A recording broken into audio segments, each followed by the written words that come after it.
Hey everybody, it's Jason Blaha here, and I'm going to flip in my training footage from this morning. So yeah, I did 500 pounds on the Beltless deadlift for 7 reps. Left one in the tank, so you guys can see that one's not a grinder, so doing pretty decent on those. Yeah, I went ahead and went in 500 instead of 495 just to round it off, because a few people ask about that. And I'm going to talk a little bit about some of the frequently asked questions I get with my deadlift training, because people always have questions, oftentimes on Instagram, because I put it on there more than I do here. So let me put on my +5 hat of weaponsmithing, work on my crafting a little bit, and let's talk about all this. So a few different questions I usually get. People ask about the mixed grip. Do I think mixed grip leads to muscular imbalances? No, I do not. The reason for that, at most, it might lead to some bicep imbalances. But you're still getting the same basic pull on the body, same basic weight, and most of the development you get in the deadlift is from the lats down. They do contribute to traps a bit, but even your forearms, you're not going to get significant difference in your forearms from doing that. And you need to remember other exercises that you are doing that are going to work your biceps, forearms, all of that. Even your traps are going to even everything out quite a bit. It's really not that big of a deal. People over worry about the whole mixed grip thing. The reason I don't switch them up is simply put, I've previously torn my left bicep many years ago, and I'm not comfortable doing an underhand grip with my left hand. So I always stay overhand with it, and I'm always careful to watch what I do with my right hand. And I've never had an issue since. And honestly, it was a training programming issue more than anything else for me.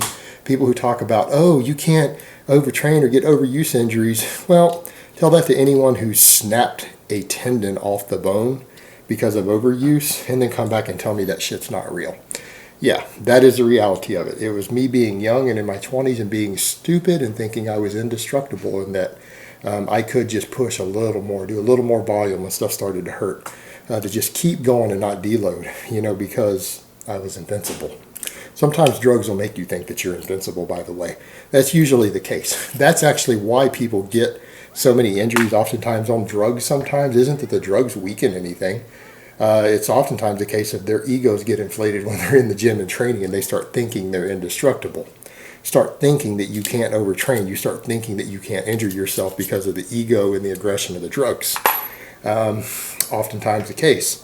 I think that contributed for me. So I'll put it down to stupidity. But I always do underhand with the right hand now. No, I don't think it leads to muscle imbalances at all. And again, it's not like that's the only exercise that you're going to do that hits those areas. So ultimately things will balance out. And you have to remember that, yeah, deadlifts do work the forearms. They will work your biceps just a little bit. They do work the traps. But most of the stuff that they're working, you're getting even pull on the arms downward. So all the muscles in the back, the posterior chain, everything, your core, you're not going to imbalance any of that way. And again, any imbalance you would see up top is going to be really minimal when you just think about what's going on. Again, it's not like there's an uneven pull left or right on the arms if you have it balanced right. Number 2, people always ask about the fast eccentric reps. I've covered over and over again, I think slow eccentric reps on the deadlift are dangerous. I would turn loose completely at the top, other than my gym owner probably wouldn't like me doing that. If I started training in my own garage again, and I felt I had the foundation to do it, and the matting and the padding to get away with it, I would probably just do concentric only and drop it.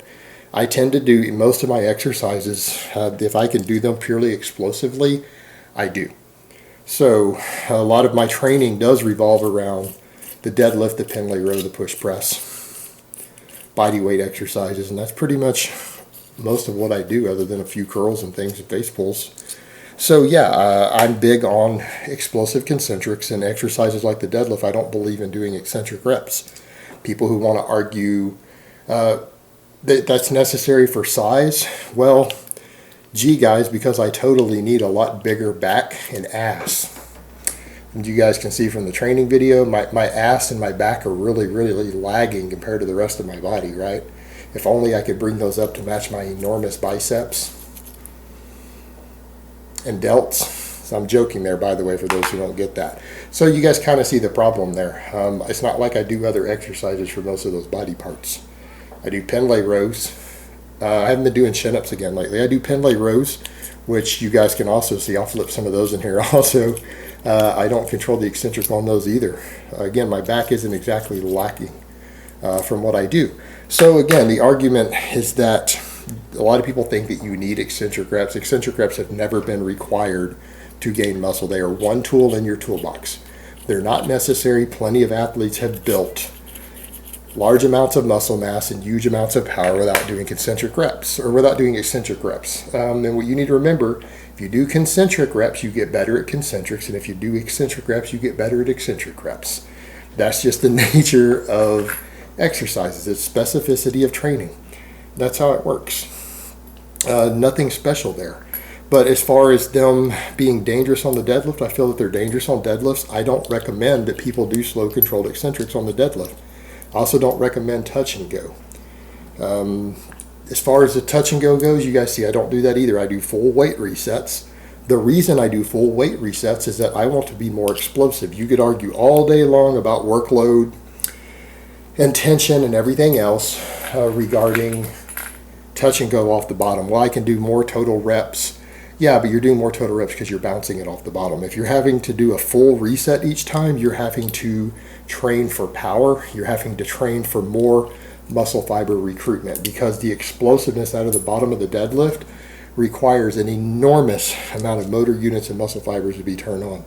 That is what trains you to be explosive. That's what gives you that speed, strength, that power, everything that you want out of a deadlift through your whole body is the reset at the bottom, the pull from the bottom. And so guys who are bouncing and not resetting, yes, you can do a few more reps. You're also shortchanging yourself in terms of development and particularly in terms of power. Because ultimately, you know, we all train for more than one reason, I would think. Very, very few people train for one reason and one reason only. Oh, I want to get big. But you need to remember, anything that puts strength on you will put size on you. And every single thing that you do that puts size on you, the thing to keep in mind, it's going to have performance elements associated with it. It's going to have side effects. So even if you say, hey, I only care about getting bigger, what you need to remember with your training is that you're also going to have performance-related side effects. Even if you weren't looking for those, getting bigger is always going to improve performance in some way. You get to choose kind of what way you want it to improve in. In my case, I like explosive power. I lift weights to be more powerful, to be faster, to be more explosive. I want power. As far as other stuff goes, my endurance, that's why I do cardio every day. In fact, I do a lot more cardio than I do lifting these days. But for me, the lifting is to make me more powerful. So I train accordingly. And for me, size is really a side effect. For a lot of guys, it's the other way around. But the thing is, the way that you train for size is going to affect what sort of performance you get. There's going to be carryover to different performance elements. You just have to choose what you want to do, because ultimately, at the end of the day, if you are training any muscle with progressive overload, it is going to get bigger. It is absolutely going to get bigger. Anytime it gets stronger, you improve performance. And anytime you have progressive overload, you can decide for yourself the nature of that overload. So again, all my back stuff is always for explosiveness, anytime that I can, and most of my lifts in general. And then I just do body weight exercises for just overall metabolic fatigue, size, development, strength, stamina, everything else. So the deadlifts for me are all about explosiveness, and I train them that way. And as far as goals and things go, yeah, it's coming along. I think I said recently, my next step along the way will be to see if I can get to 10 reps with 495 beltless, because that's kind of just like an intermediate step along the way with where I'm going. And that's the thing, guys, we set baby steps. And I felt like that was a good baby step towards developing my overall deadlift strength, is to get that weight up to 10 reps. And I'm getting closer. Today was 7 reps, leaving one in the tank because I don't want to grind. That's a big deal to me also. I don't want to grind deadlifts. I feel like grinding on deadlifts gives you the chance of hitting failure, and failure on deadlifts will absolutely destroy your recovery. I deadlift up to 3 days a week. I cannot afford grinders. They will destroy my recovery, especially at my age. I turn 40 coming up here in a few weeks, up in the middle of December.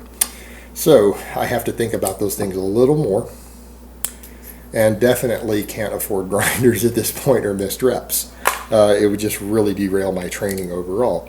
So I leave 1 rep in the tank no matter what I do. But doing 7 clean reps, having to psych myself out a little bit on that last rep and pulling it without grinding is getting me a lot closer, because that means if I was willing to grind, I could get 8 for sure. Maybe 9, but that might be pushing it. But in any event, I'm getting real close to where I want to be. And yeah, that kind of makes me happy. Coming along nicely. And I don't think I'm doing bad at all. I think pulling 500 pounds for 7 reps with no belt, no straps, just chalk and work boots. At my age, I think that's pretty decent. I'll take that. I'll take it any day. Totally happy with that. All right, guys, well, that's really all I have to say on that today. I hope it's been informative, and I will talk to you guys next time.